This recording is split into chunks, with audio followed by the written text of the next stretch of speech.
Hello beautiful people, this is Bamari. I'll be showing you how to achieve fullness in your ball gown using adnet. Let's dive into the video. So first thing first, you will leave 1 inch away from the starting point of your flay. This is so that you can attach the zipper to that area. So you take your adnet, then you fold it forward, then you bend it backwards and stitch on it. So you fold the adnet, you fold it forward, then you bend it backward. You fold it forward, then you bend it backward. You fold it forward, then you bend it backward. It is as easy as that. You can achieve fullness in your flay, gown or skirt using this method.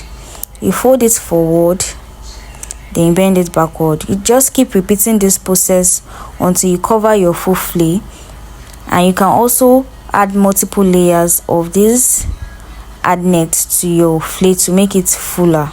And note, this splitting of adnet is being done to your lining material, not your main fabric. So you can see how it's looking. I'll go ahead to add multiple layers of the adnet to the flay that I cut for my gown. So I'll show you how it looks like.